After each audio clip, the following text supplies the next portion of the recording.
নমস্কার, দৃশ্যকল্পে আপনাকে স্বাগত। সকলে নিশ্চয়ই ভালো আছেন। আমি পলাশ মুখোপাধ্যায় যাওয়া এবং খাওয়ার নতুন একটি পর্ব নিয়ে আবার চলে এসেছি আপনাদের কাছে। গত পর্ব যারা দেখেছেন তারা জানেন আমি আপাতত বাঁকুড়া জেলার পূর্ব দিকে আছি। পাত্রসায়ের দেখা সেরে চলে এসেছিলাম সোনামুখীতে রাত্রিবাসের জন্য। এই যে সুদৃশ্য লজটি দেখা যাচ্ছে সেটি আমার প্রাক্তন সহকর্মী তথা সোনামুখীর বাসিন্দা সুভাষ বিশ্বাসের। এই লজে রাতে ছিলাম আমি। বেশ ভালোই ব্যবস্থা, শীতাতপ নিয়ন্ত্রিত ঘরে সুন্দর ঘুম হয়েছে আমার। তবে আজ আর দেরি নয়, প্রাতরা সেরেই বেরিয়ে পড়লাম আমরা। আজ প্রথমেই যাব বনবীরসিংহ গ্রামে। স্থানীয় মানুষজন অবশ্য এই গ্রামকে বীরসিংহ বলেই ডাকেন।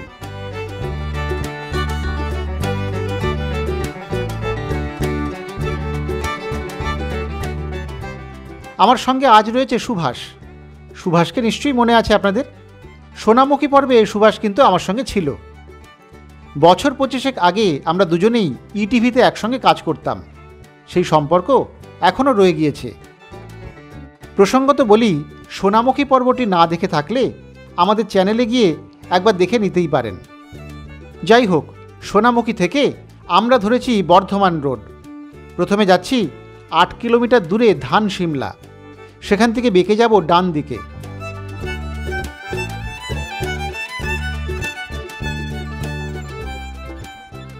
ধানসিমলা থেকে বনবীরসিংহ যাওয়ার পথটি ধরতেই বাকরুদ্ধ হয়ে গেলাম। এত সুন্দর পথ! সুভাষ আমায় বলেছিল এই বীরসিংহ যাওয়ার রাস্তাটি খুব সুন্দর, সবুজে ভরা। কিন্তু সেটা যে এতটা সুন্দর হতে পারে তা কল্পনাও করিনি। সবুজ ঘাসের ভিতর দিয়ে এ এক দারুণ যাত্রাপথ।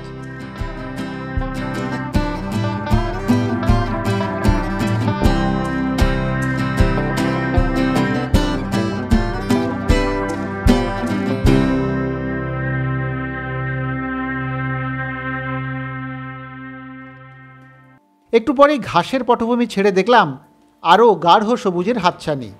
শুরু হলো ঘন জঙ্গল। ওদিকে সামনের আকাশ কৃষ্ণবর্ণ। শুনলাম বীরসিংহ গ্রাম জঙ্গল দিয়ে ঘেরা। এই ঘন জঙ্গলের মধ্যে দিয়েই পথ।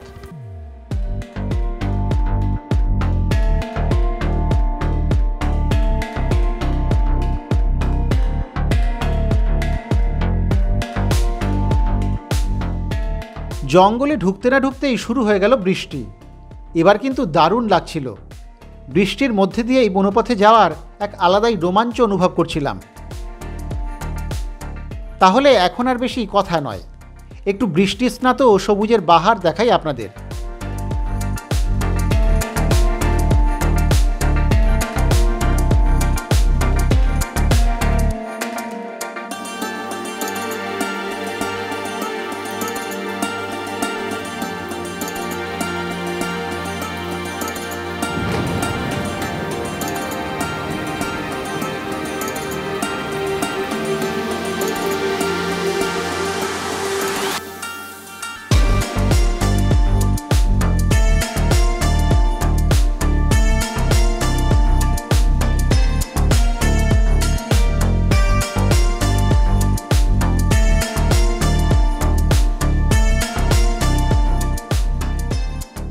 খানিক পরেই চলে এলাম বীরসিংহ গ্রামে। পিচের রাস্তা ছেড়ে এবার গ্রামের ভিতরের পথ। রাস্তার উপরে জলধারা বলে দিচ্ছে বৃষ্টি থেমেছে এইমাত্র। সদ্য স্নান করে উঠল বনবীরসিংহ গ্রাম। পশ্চিমবঙ্গে বীরসিংহ নামে একাধিক গ্রাম আছে এবং আশ্চর্যের বিষয়, প্রত্যেকটি গ্রামই স্বমহিমায় সমুজ্জ্বল।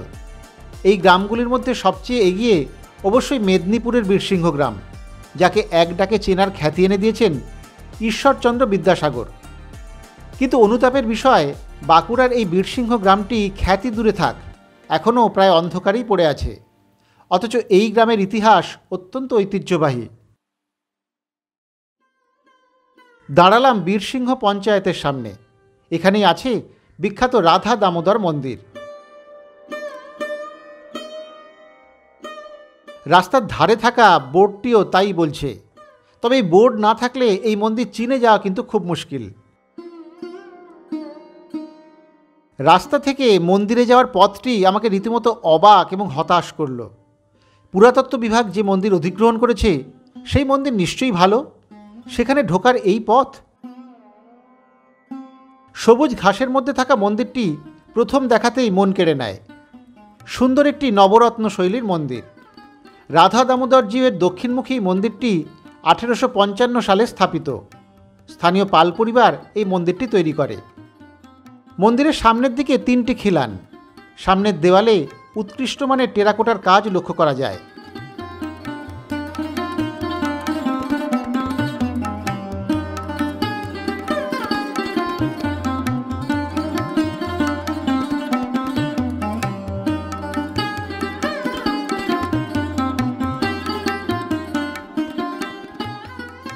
মন্দিরটি বন্ধই ছিল, তবে বাইরে থেকে এই মন্দিরটি দেখতে কোনো অসুবিধাই হয়নি তাতে।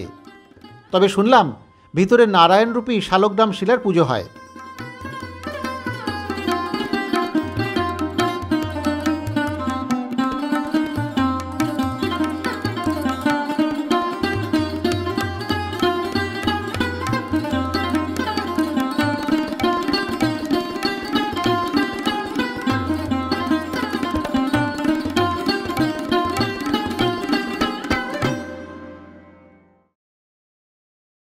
রাধা দামোদর মন্দির দেখে রওনা দিলাম আমরা।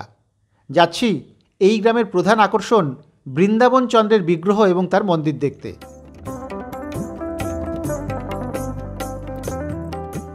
স্বল্প পরিসরের পাড়ার রাস্তা দিয়ে চলে এসেছি বৃন্দাবন চন্দ্র মন্দিরের সামনে। সামনেই থাকা বোর্ড দেখে জানা যায় এটি আমাদের গন্তব্য।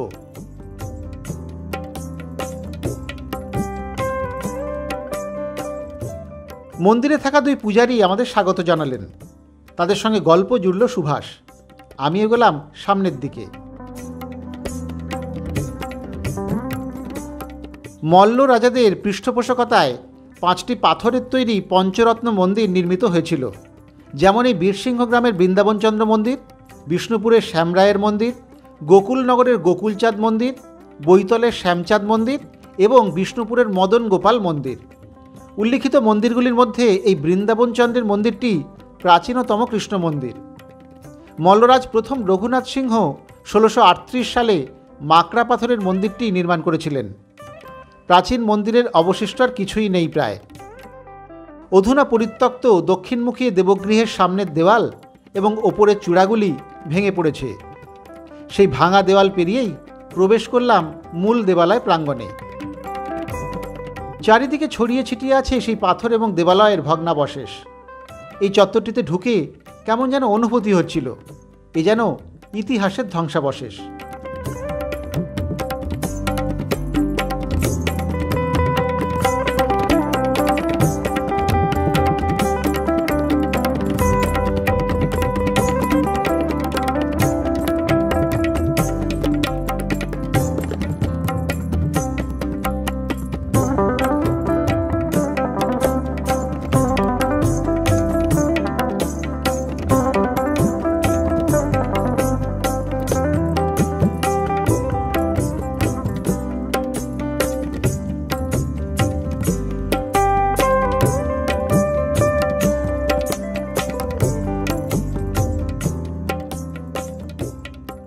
ভগ্ন ইমারতটিতে এখন কোনো অলঙ্করণ নেই, কিন্তু মন্দির প্রাঙ্গণে পড়ে থাকা পাথরের কোনোটির গায়ে কিছু কাজ দেখা যায়।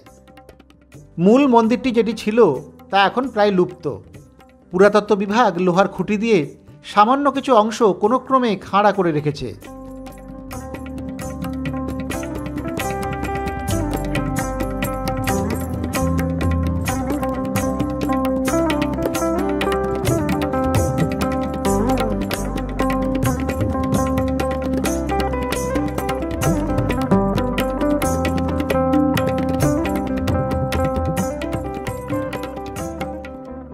দেবালয় প্রাঙ্গণ ঘিরে মাকড়া পাথরের যে জীর্ণ প্রাচীর এখনও কিছু কিছু অংশে টিকে আছে, তার প্রতিটি কোণে একটি করে চূড়া আছে। সেগুলি অবশ্য কোনো এক অজ্ঞাত কারণে অনেকটাই বেঁচে আছে দেখলাম। এবারে আবার ফিরে আসি সামনের দিকে।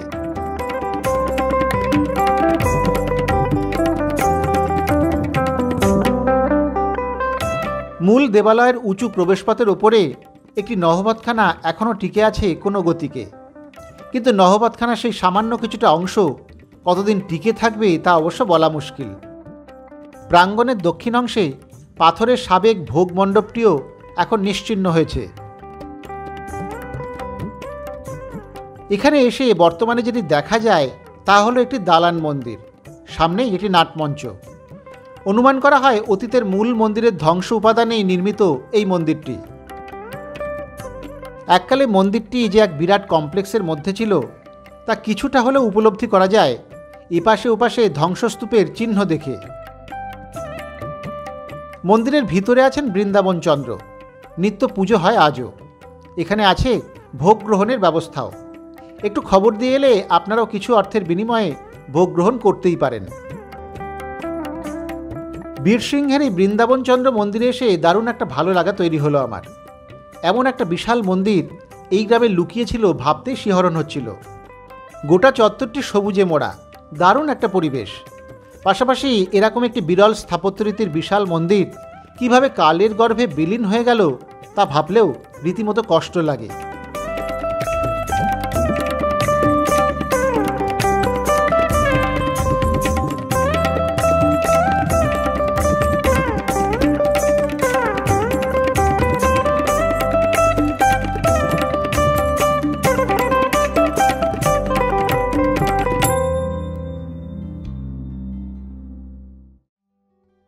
বৃন্দাবন মন্দির দেখে চলে এসেছি বীরসিংহ বাজারে। এখানেই আছে বাগানের মিষ্টির দোকান। প্রত্যন্ত গ্রাম, ছোট্ট বাজার, দোকানপাট অবশ্য খুব বেশি নেই।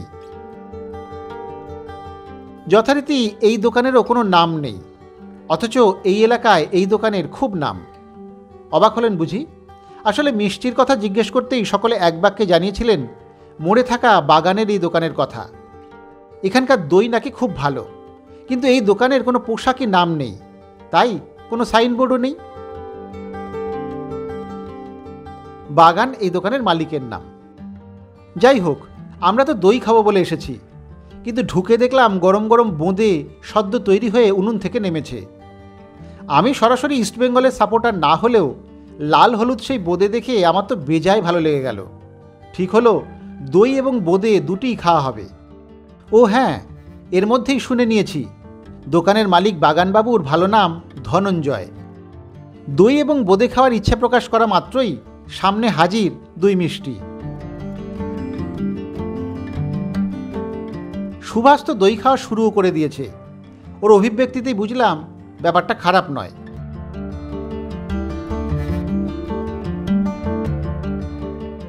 তাহলে আমিও শুরু করে দিই। এই বীরসিংহ গ্রামে বা বনবীরসিংহ গ্রামে আমরা এসেছি। তো এখানে মন্দির তো দেখলাম আমরা। এখানে স্থানীয় মানুষদের সঙ্গে কথা বলে জানছিলাম যে কি খাওয়া যায়, কার দোকানে কি বিখ্যাত। সকলেই বললেন বাগানের দোকানে যান। তো বাগানবাবু, বাগানোর ডাকনাম আসলে, তো সেই বাগানবাবুর দোকানে আমরা এসেছি, মিষ্টির দোকান। এখানে এসে শুনলাম এই দই এখানকার খুব ভালো, দইয়ের একটা অন্যরকম স্বাদ নাকি আছে দই। আর এই বোঁদেটা একদম গরম গরম তৈরি করছিল ওরা। বেশ লাল হলুদ বোঁদেটা দেখে আমার খুব দারুণ লাগলো। তো সেই জন্য একটু দই আর বোঁদে নেওয়া হয়েছে। একটু টেস্ট করে দেখা যাক কি হবে। প্রথমে একটু বোঁদে না, আগে দই খাওয়া যাক। হ্যাঁ, সাদা রঙের দই এখানে, আমাদের কলকাতা বা পার্শ্ববর্তী অঞ্চলের মতো লাল দই নয়, কিন্তু সাদা দই খারাপ নয়। মিষ্টি হালকা আছে, খারাপ লাগে না। দইটা একটা অন্যরকম স্বাদ আছে। আর এবারে একটু বোঁদে খাই।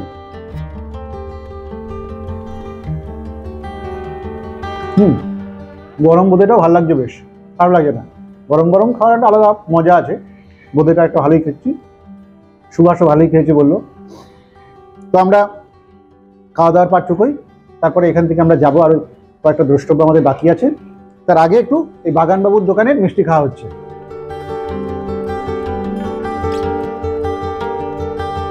বাহ, ভালোই লাগবে।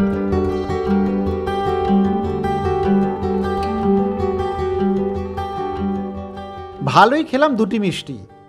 দইয়ের দাম 200 টাকা কেজি এবং বোঁদে আমরা নিয়েছিলাম 10 টাকা করে এক বাটি। মিষ্টি খাওয়া তো ভালোই হলো। এবারে বীরসিংহ ছেড়ে রওনা দিলাম আমরা। যাব একটু জঙ্গলের দিকে। আসলে বীরসিংহ গ্রাম ছাড়ালেই তো জঙ্গল। আসার সময় তো মুষলধারে বৃষ্টি হচ্ছিল, তাই জঙ্গলে নামতে পারিনি। এবারে তাই একটু বৃষ্টি ভেজা জঙ্গলের সেই রূপ চেটে পুটে উপভোগ না করলেই নয়।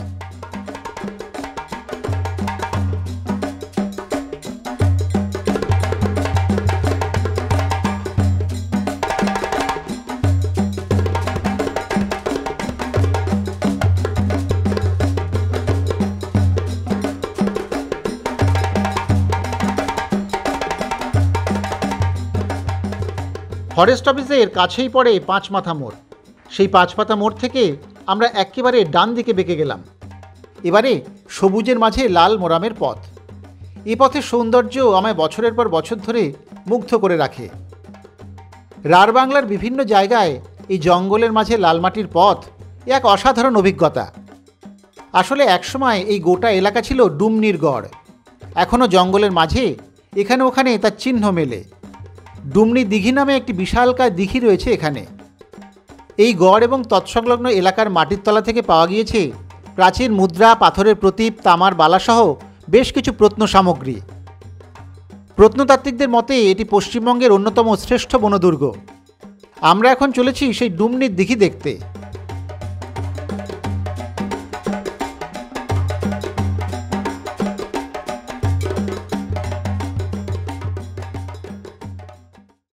এসেছি ডুমনির দিঘিতে। জঙ্গলের মাঝে এক বিশাল জলাশয়, শান্ত নিরিবিলি এলাকা। স্থানীয় আদিবাসী পরিবারেরা স্নান সারেন। এছাড়া বাইরের জগৎ থেকে প্রায় বিচ্ছিন্নই বলা যায়। বনভোজনের উপযুক্ত জায়গা। এই ডুমনিগড় সংলগ্ন ডুমনি দিঘি এবং বনাঞ্চলকে নিয়ে ডুমনি সায়র বনাঞ্চল বহুমুখী উন্নয়ন প্রকল্প নামে একটি পরিবেশ পর্যটন কেন্দ্র গড়ার উদ্যোগ নিয়েছিল প্রশাসন, কিন্তু শেষমেশ তা খুব একটা কার্যকরী হয়নি। তবে তাতে ডুমনির দিঘির সৌন্দর্যে কোনো ব্যাঘাত কিন্তু ঘটেনি। আজও বন্য জন্তুরা এখান থেকেই তাদের জলের প্রয়োজন মেটায়। বৃষ্টির পরে আবার রোদ উঠেছে, গরমও বেশ, কিন্তু ফুরফুরে হাওয়ায় জলের ধারে এই জায়গাটা বেশ লাগছিল কিন্তু আমাদের।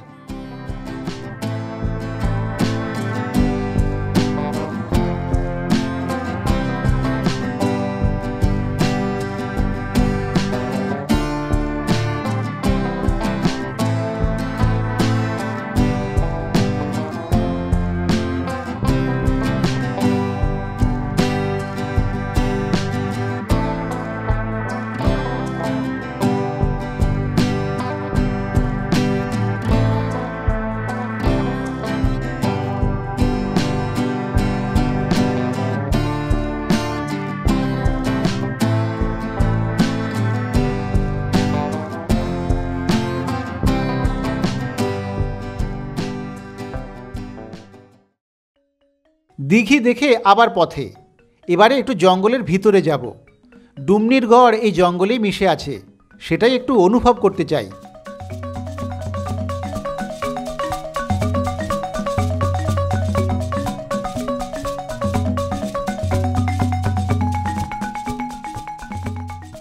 একসময় এই যে ডুমনির জঙ্গল এবং পার্শ্ববর্তী এলাকার অনেকটা অংশ জুড়ে ছিল ডুমনির গড়। সেই গড়ের এখন আর কিছু অবশিষ্ট নেই, কিন্তু গড়ের প্রমাণস্বরূপ এরকম ছোট ছোট স্তূপ জঙ্গলের মধ্যে এখনও দেখতে পাওয়া যায়। এছাড়াও এখান থেকে প্রচুর প্রত্ন সামগ্রী পাওয়া গিয়েছে। ফলে ডুমনির গড়ের একটা অস্তিত্ব ছিলই, সেটা আছেও, কিন্তু এখন আর সেটা নেই। কিন্তু এখন যেটা পড়ে আছে এই ডুমনির জঙ্গল, গভীর ঘন জঙ্গল, দারুণ সবুজ প্রাকৃতিক পরিবেশ, মানে সব মিলিয়ে একটা অত্যন্ত সুন্দর জায়গা। এত নির্জন, এত সুন্দর। আমি না এই জঙ্গলটা দেখে আর না দাঁড়িয়ে পারিনি। সুভাষকে বললাম আমরা একটু দাঁড়াবো এখানে, অসম্ভব সুন্দর লাগছে। ডুমনির দিঘি তো আমরা দেখলাম, দিঘির পাশেই বা দিঘির কাছাকাছি হচ্ছে এই জঙ্গলটা, খুব সুন্দর। জঙ্গলের পথ দিয়ে যেতে হয়েছে আমাদের। তো আমি একটু জঙ্গলে আমরা দাঁড়াই, একটু জঙ্গলটা দেখি। কিন্তু আপনারা যদি আসেন বীরসিংহ বা এই দিকটা বেড়াতে, তাহলে কিন্তু এই ডুমনির জঙ্গলটা একটু না দেখে যাবেন না। খুব সুন্দর একটা পরিবেশ, ভালো লাগছে আমাদের। আমরা খানিকক্ষণ থাকি, তারপর আমরা যাব, অন্য জায়গাতে যাচ্ছি একটু খানিকটা সময় জঙ্গলের জন্য, জঙ্গলের কাছে, জঙ্গলের মাঝে।